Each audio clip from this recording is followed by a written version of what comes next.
Okay, today and tomorrow we're going to learn the dinam of the 9 days, which again, in halacha, the Rama speaks about the 9 days, but in the Gemara and Shulchan Aruch itself, it speaks about the week of Tisha B'Av. So we discussed already that this year there is no week of Tisha B'Av, because the week of Tisha B'Av is from Shabbos Chazayin until Tisha B'Av. But this year Tisha B'Av is Sunday, so therefore there is no week of Tisha B'Av. Now, what happens though, this year is unique, that Tisha B'Av itself falls out on Sunday. It's rare, by the way. Like we mentioned the other day, when Erev Pesach is Shabbos, that's when Tisha B'Av falls out on Sunday.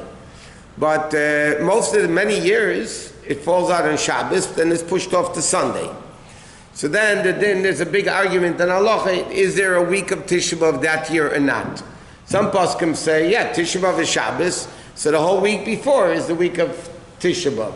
Other poskim say, no, the fact that Tisha B'Av is pushed off to Sunday, so therefore there is no week. But this year for sure, halachically, there is no week of Tisha B'Av. Now generally speaking, the Gemara says, Mishenichnas av mamatim b'simcha. Once the month of Av comes, the whole month is a month where you're not supposed to have simcha. It's not a mazel tika month, it's not a good month. So if you have a din, if you have a court case with a non-Jew, you should try to push it off until after the whole month of Av, if possible, at least until after Tisha B'Av, because it's just not a lucky time. Generally, we'll learn if people try to avoid moving into new places during the 9 days, 3 weeks also, but even more so during the 9 days, because it's just not a mazel dika time.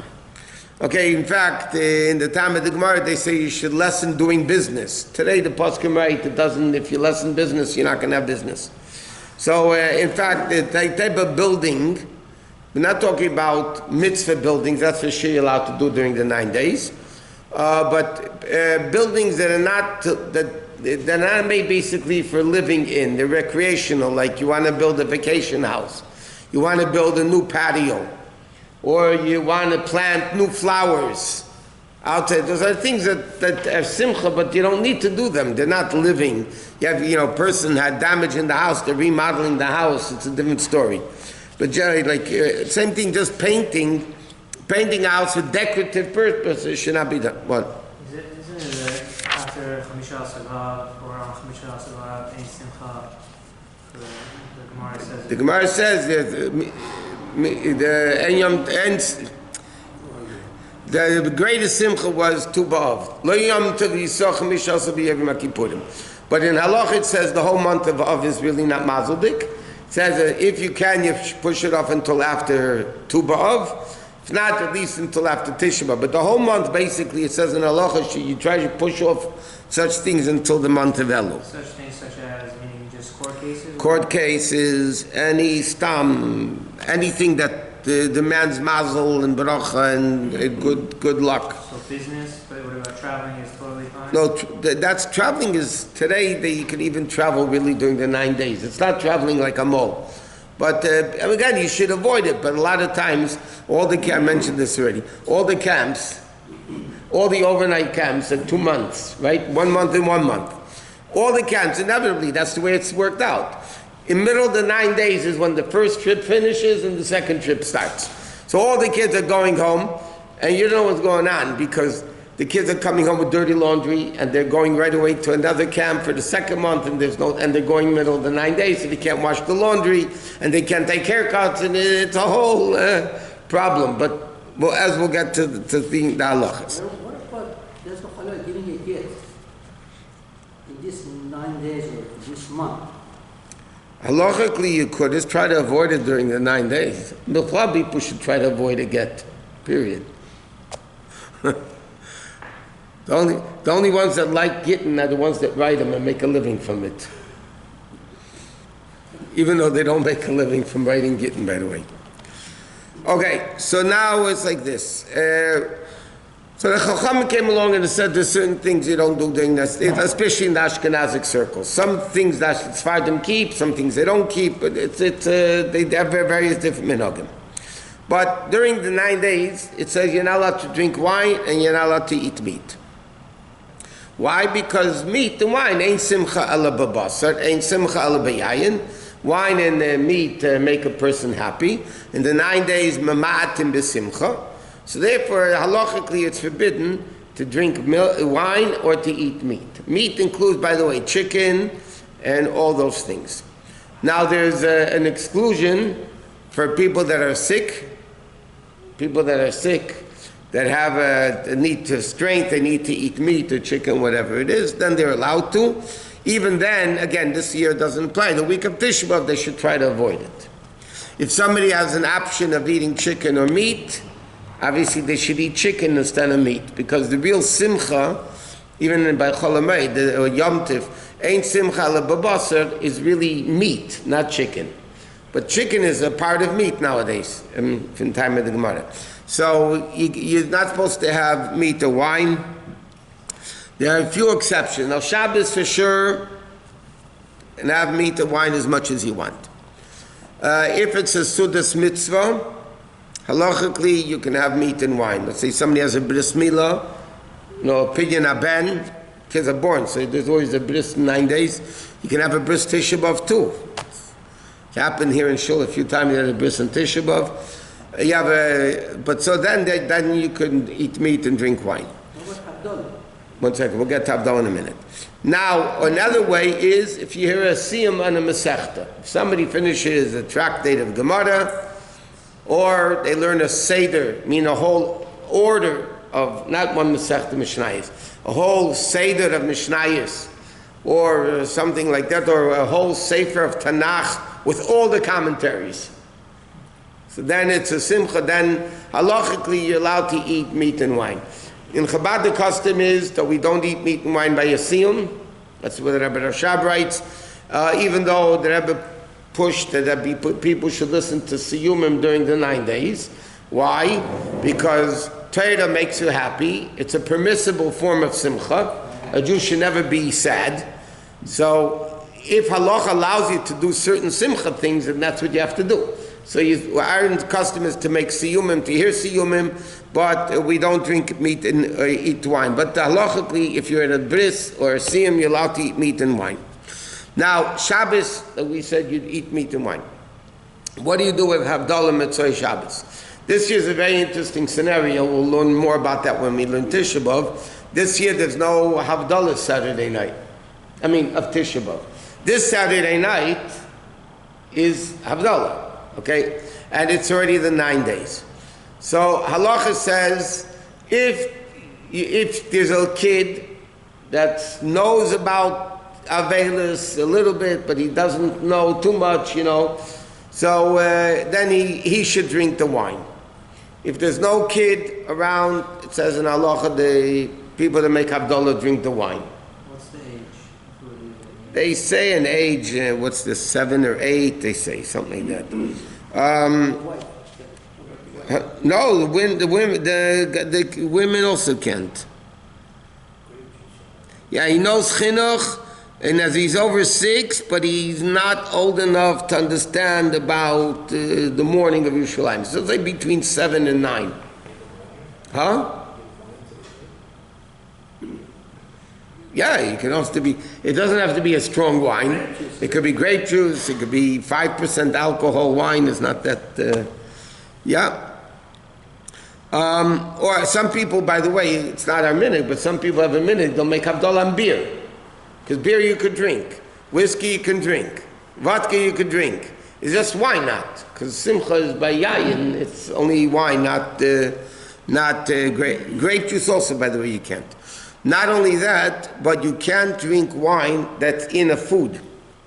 Like many people cook fish with wine or things like that. You're not allowed to have any wine in a food. Unless it's bottled b'shishim, then you could do it. But again, you don't, but you're allowed to make a part of food in a meat utensil, even if it was used that day for meat, but it's clean. So you're allowed to have a part of food cooked in a meat pot because it's not fleshik. If somebody is sick or little kids that must have, or a lot of kids are allergic to dairy and they're allergic to a bunch of stuff, so then the only thing they eat is meat and chicken. So halachically they can eat meat and chicken. But that's little kids.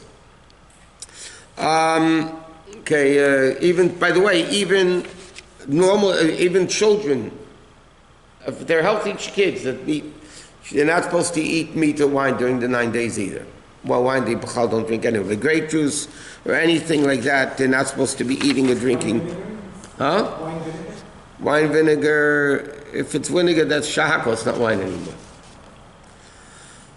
Okay, but you have to be at the siyum and you have to hear the siyum. So now what happens if you came late to the siyum but they're still there at the siyum? So then there's a machlekes and halacha if you can be partake of the siyum. Most people are lenient as long as you're coming to the siyum. But if they send food to your house, and if they make a siyum and shul and they send food to your house, then you can't eat the meat because you know. And then the question is, what happens if you hear a siyum over the telephone? Is that good enough to be able to eat meat or wine? The answer is not good enough. It's good enough to conceptually to hear a siyum, but to be able to halachically drink meat, then you're not participating in the. You hear it, but you're not participating in the siyum. So therefore, you wouldn't be allowed to. It's like a guy listens to a bris over the phone. I mean, you can't. Eat meat because you heard a bris over the. I mean, you saw a bris over the phone. Someone finished a Masechta through listening to the shiurim. Yeah, if they finished the Masechta through listening to shiurim, that's fine. I mean, they're getting a mitzvah Talmud Torah, they're learning a Masechta. That's called, yeah. But you can't just take Pirkei Avos, read the 5 chapters or 6 chapters, 5 or depending. The Mishnah is 5. Just read the 5, 6 chapters of Pirkei Avos and make a siyum. I mean, that's ridiculous.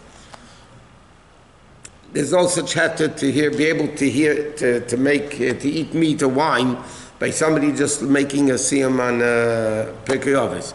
It has to be a proper Gemara. Now there's short Gemaras. There's Tamid, which has very few blot. There's, there's Gemaras that have a few blot. So Tamid is a complete Masechta by itself. Which is like 9 blot or 7 blot. If you learn Tamid, then you can make a siyum and have meat. Sometimes people listen to the shiurim while they're driving. I'm saying that's still learning. They're still learning it. You could make a hadron on that. Yeah, why not? They're learning it. What's the difference? They're sitting in a chair, they're sitting in a car. I mean, they're listening to the shir, they're listening to the learning. They're learning it.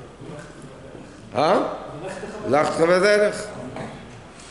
Yeah, there's no question that if you learn, but you have to learn it. I mean, you can't, be doing a million things at the same time. It says, in halacha, it says that even if you learn the Masechta, you don't understand every single detail of it, but you understand it basically, that's also good enough to make a siyum. So, but again, it has to be a proper Masechta, it has to be proper learning and so on. Okay, the next din is like this. We said the other day that the 9 days, we mentioned the other day that in the laws of mourning, God forbid you lose a parent, there's Shiva, Shleishim in the year. So in the Avelis over the Churban Beis Hamikdash, we also have these 3 times. We have the 3 weeks, which is similar to the year. We have the 9 days, which is similar to Shloshim. And then we have Tisha B'Av, which is like in Tishiva itself. That's the 3 categorizations of the 3-week period. So the din is by an Avel, when a person's in Avelis, people are much more lenient today because of today's cleanliness and all that. But in halacha, a person in Shleishim is not supposed to wear freshly laundered clothing. Again, today people do, Shiva not. But during Shleishim, they wear freshly laundered clothing. That doesn't include underwear and things like that. Talking about for a man, shirts, pants, suits, jackets, hats, or things like that.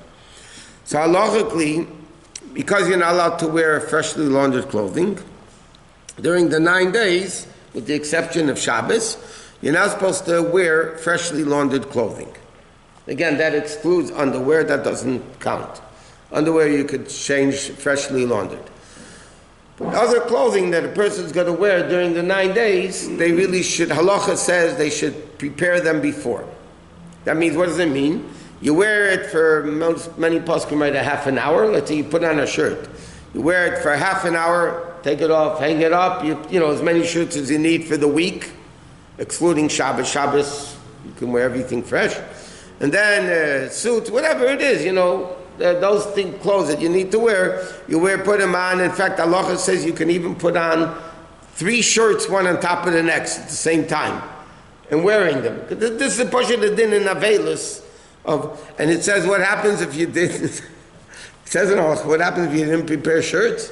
So people don't do this today, but this is what it says in halacha. You throw them on the floor, you step on them a little bit to take out the freshness, and then you can wear them. So people before, I can't tell you, I mentioned this already, how many people are calling me they forgot to take haircuts. Today I had 2 calls about people taking haircuts. Now, I said, why didn't you think about it? I don't know, I didn't think about it. I said, religious people are supposed to think. Before there's a 3 weeks coming up, you have to take haircuts, you have to do what you need to do.